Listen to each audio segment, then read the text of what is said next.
Muito bem, pessoal, mais uma revisão de mercado aqui. Hoje é dia 4 de maio. É um pregão bastante tranquilo, né? Não tranquilo em relação a ser fácil trabalhar, porque nunca é fácil trabalhar, mas tranquilo em relação ao fato de que não foi um dia muito lateral, com aquelas surpresas que vêm simplesmente do nada, né? Os movimentos tiveram algum tipo de fundamento, tá? Eu frequentemente venho falando lá nos stories do Instagram sobre mercado internacional, né? Porque eu realmente estou 90% lá fora, opero mais ali as ações americanas e etc. Mas a gente também continua operando índice, né? A gente continua operando índice, apesar de claramente ver que o mercado está diferente, né? A gente continua trabalhando com o índice porque é um ativo aí que a maioria dos alunos, do pessoal que acompanha a gente, opera, tá? Então, falando aqui do dia de hoje, ele até começou com a impressão de que iria ficar bem lateral, né, bem morno, mas logo de cara a gente tinha uma linha aqui, se eu não me engano era a abertura do semanal ou a abertura do mensal, que era uma zona de suporte. Eu até estava percebendo que ele estava respeitando essa linha, ele retestou nessa parte aqui. Mas esse rompimento aqui não deu para pegar antes. Na verdade, a gente até viu uma operação de compra mais ou menos nessa região, só que pelo tempo gráfico menor, né? Vocês já devem ter visto aí eu falando do tempo gráfico menor, eu tenho usado ele para filtrar. Então tinha uma compra mais ou menos nessa região, só que eu não fiz porque ela já tinha passado, eu estava todo enrolado aqui com a transmissão, eu tive um probleminha no meu robô de copy. E aí acabou que eu não consegui pegar ela, já tinha passado o sinal, não deu tempo de voltar atrás. E aí aconteceu o seguinte, ele colocou aqui uma boa barra de reversão. Na verdade, nem tão boa assim, porque ela estava sobreposta com a barra anterior. E como eu vejo se essa barra está sobreposta? Você mede ela e verifica se os 50% dela está acima da barra anterior. Quando ele estiver dentro da barra anterior, significa que ela está sobreposta, ela não armadilhou muita gente. Porém, naquela ânsia de ter visto o mercado subir, eu entendi que isso aqui poderia ser um clímax e fiz uma venda também antecipada pelo tempo gráfico menor, tá? Eu não vendi essa barra 9 aqui, baseado no sinal dos 5 minutos. Eu imaginei que isso aqui poderia ser um clímax, apesar do rompimento ter sido bom, tá? O rompimento aqui da 8 foi muito legal. Se vocês olharem aqui, o ponto de rompimento, né, a barra deixou aí, bem dizer, o corpo todo para fora do ponto de rompimento, teve pouco pavio acima, uma boa barra de tendência. Então, aqui era só para a gente olhar compras. Aí eu acabei ali, acabei fazendo uma venda até um pouco errada, né, tentando pegar ali um topo, achar um topo. Eu tinha, não tinha tanta probabilidade assim, a qualidade da barra não foi tão boa, então o que eu fiz? Logo depois que eu entrei na venda, eu já estopei, antecipei o meu stop, porque eu vi que tinha falhado, para mim eu tinha entrado errado, eu abri mão. Então eu estopei mais ou menos com uns 100 pontos por aí. Aqui nessa região, mais ou menos, eu entrei comprado, porque eu vi que o mercado estava always in long. Porém, o que eu fui observando, pessoal, e o que me deixou ressabiado com essa compra? Bom, tivemos aqui um rompimento, correto? Nessa barra 8. Olha o que acontece com o follow-through da barra 8, ou seja, a continuidade, que é extremamente necessário para um rompimento. Beleza. Depois eu tenho um novo rompimento. Olha o que acontece com o follow-through da barra 11, que foi a barra que rompeu. Estão percebendo como todos os rompimentos no final eles são vendidos? Ó? Como entra força de venda e não tem follow-through? Quando você tem rompimentos falhando desse jeito, você normalmente não vai muito longe. O próprio Brooks fala bastante isso. Aqui, novamente, outro rompimento. Olha o que aconteceu. Follow-through da barra de rompimento também falhou. Então, a gente começou a entender que players grandes estavam vendendo todos os rompimentos de máxima. Então, eu abri mão desse trade, eu desisti desse trade, mais ou menos no 0 a 0. Foi bem pouquinho ali que eu ganhei, mas vamos dizer que foi um 0 a 0. Então, eu desisti desse trade que eu tinha feito aqui, porque eu comecei a observar esse comportamento.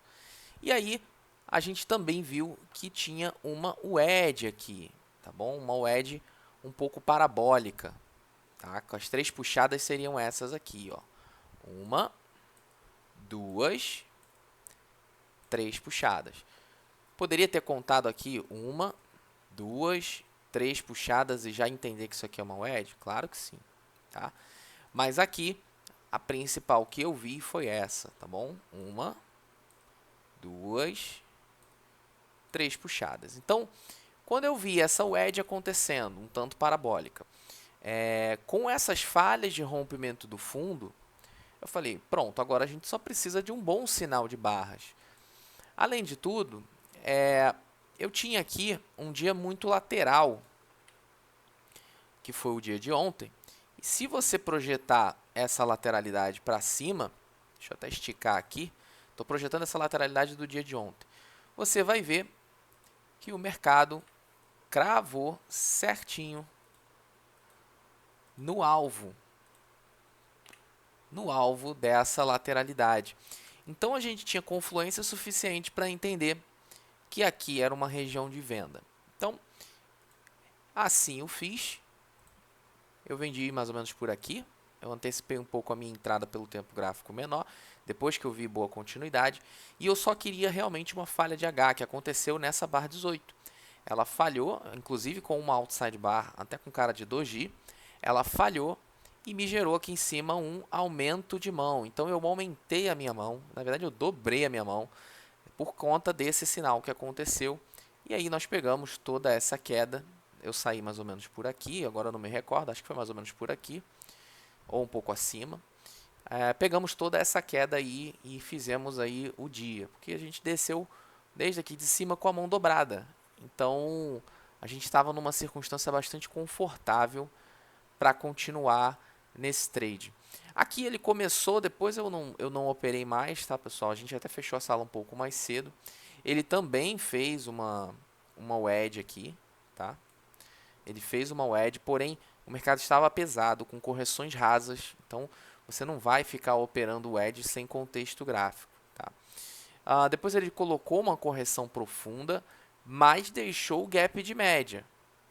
Então, ainda não era motivo para comprar. Por que você vendeu aqui em cima e aqui você não comprou?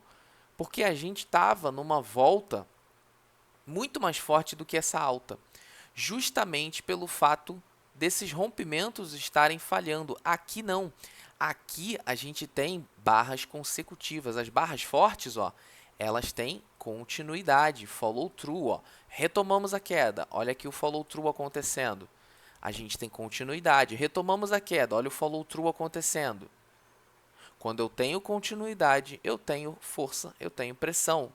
Aqui eu não tinha continuidade nesses rompimentos. Todos os meus rompimentos, eles falhavam. Todos os rompimentos falhavam. Outro rompimento falhando. 3 rompimentos consecutivos falhando. Essa questão do comportamento das barras você precisa entender, você precisa saber ler em tempo real. E não é nada fácil, tá? Precisa de muito treino. Então, a gente percebeu essa configuração e não tinha como operar contra isso aqui justamente por conta dessa continuidade. A pressão das barras era extremamente diferente. Mas aqui a gente já tinha a possibilidade de uma final flag, mais ou menos desse tipo, que seria uma figura mais ou menos assim. Tá? Esse tipo de figura costuma trabalhar como bandeira final nesse comportamento para a gente voltar a retomar aí uma correção mais profunda ou até um movimento de reversão, que foi o caso. Ok? Então, olhando aqui, a gente viu 3 pernas. Ele corrigiu profundo, ainda manteve gap de média. Essa média já tinha relevância. Poderia até vender aqui tranquilamente, assim como poderia ter vendido essa L2, tá bom? Aqui foi a L1 que a gente vendeu, a gente aumentou a mão. A gente aumentou a mão um pouco acima, mas poderia ter aumentado aqui. Aqui foi a L2, L3, L4, aí para quem quer manter a contagem ou retomar. Tá? E L5, a gente teve aí uma continuidade, aonde apareceu aqui, somente aqui, a possibilidade de um clímax. Fazendo aqui um parêntese. Pessoal, o que é um clímax? Um clímax é quando você... Uma das possibilidades de você ter um clímax é quando você tem uma barra ampla junto com uma barra de corpo pequeno próximo a ela. A gente até mencionou sobre esse clímax no gráfico diário, já já a gente vê ele de ontem para hoje, tá? Então, de anteontem, perdão, para ontem. Então a gente consegue entender que barras amplas que não geram continuidade, ou seja, perdem a urgência, deixa eu só voltar aqui, perdem a urgência, olha, tem barras pequenas fechando próximo ao fechamento dela, começam a ser clímaxes exaustivos. Eles começam a não gerar continuidade. E aqui, logo de cara, a gente consegue ver uma sobreposição. Sobreposição essa que fez uma configuraçãozinha de canal de alta. Ah, eu já poderia comprar esse fundo? Na minha humilde visão, não. Porém, quando essa característica aqui de correção rompe, que é esse caso dessa 60, é uma boa barra de rompimento, você pode tentar buscar um H1. Então, na minha humilde visão, a gente teria uma pequena compra aqui, pequena que eu digo porque o stop é aqui embaixo, então não é um stop pequeno. Ah, eu quero ser conservador e botar o stop aqui. É arriscado, porque você está buscando uma reversão. Tá? Então, eu vejo um stop aqui, na entrada nessa H1, e aí o cara que entrou conseguiu pegar, no mínimo, 1,5, 2 para 1. Vamos medir aqui, só para a gente ter uma ideia. Ó, aqui é o 1 para 1. Tá? Aqui é o 1 para 1. 2 para 1 não deu, mas eu acho que o 1,5 para 1 chegou a dar. Ó, 1 para 1. Olha lá, 1,5 para 1 chegou a dar. Então, talvez esse swing aqui, que não foi fácil de pegar, tenha tido aí um sinal mais claro só aqui nessa região, né? O cara que está buscando operar nesse fundo aqui, ainda você não tem força e pressão compradora.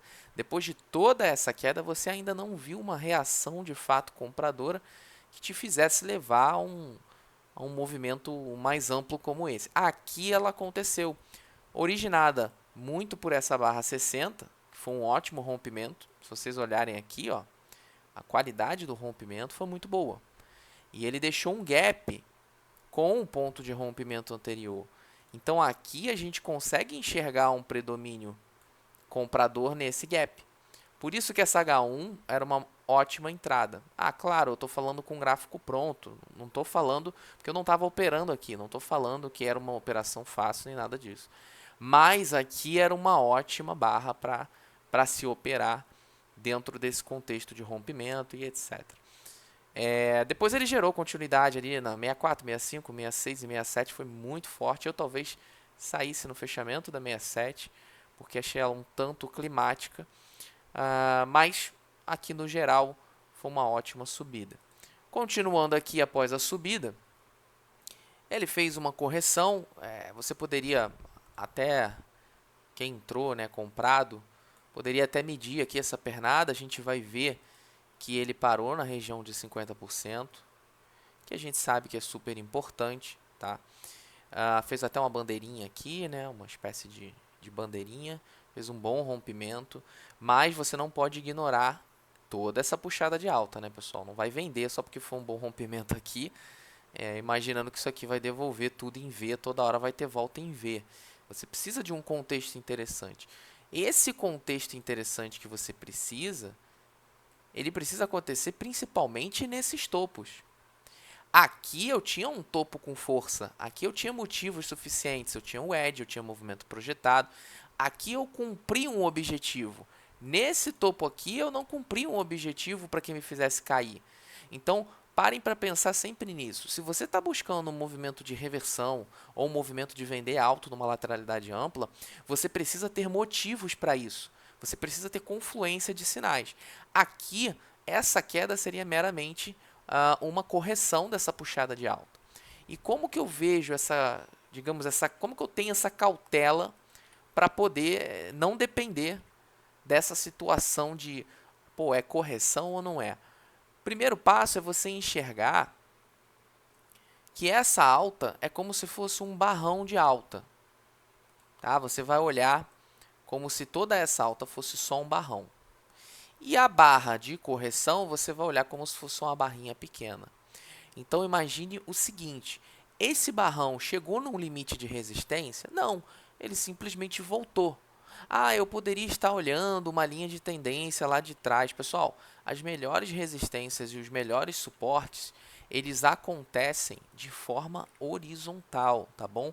Não quer dizer que a linha não funcione, tá? Ah, eu posso ter visto essa linha, ou posso ter visto, sei lá, essa linha. Isso não quer dizer que a linha não funcione. Eu só estou dizendo que o próprio Brooks trabalha prioritariamente com suportes horizontais, ou seja, movimentos projetados, regiões de ponto de inflexão, gaps, etc. Não quer dizer que ele não leve em conta as linhas, mas as linhas são um plus.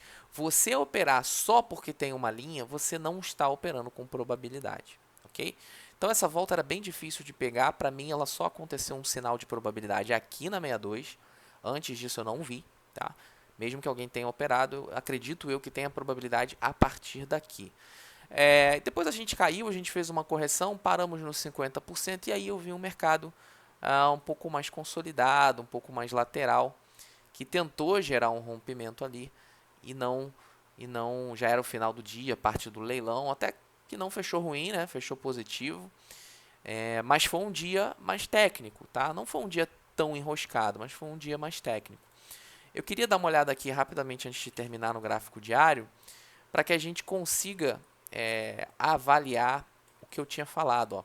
Uma barra ampla como essa 82, quando ela tem um fechamento de corpo pequeno próximo ao fechamento dela, ela geralmente sinaliza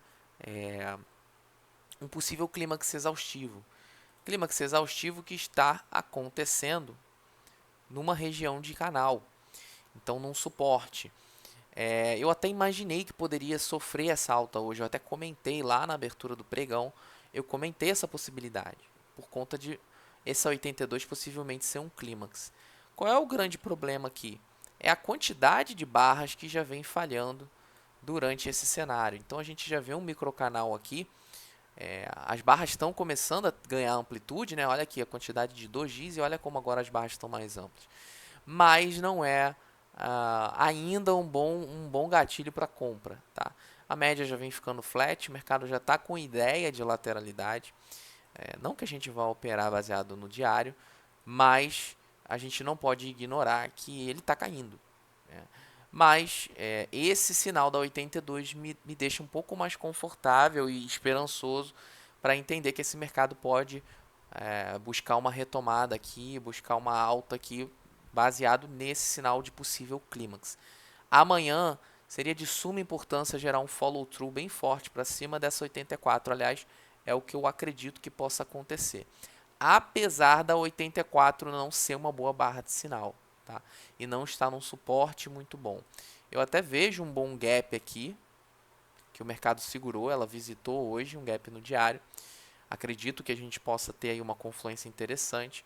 Mas se a gente está pensando em alta, em engatar ali um rally, em tentar buscar topos ali na região de 110, etc., amanhã era bom follow through, tá? Uma barra como essa, ou um pouco menor, uma barra como essa, assim, uma boa barra de tendência gerar um follow through para deixar para trás e confirmar esse clímax exaustivo.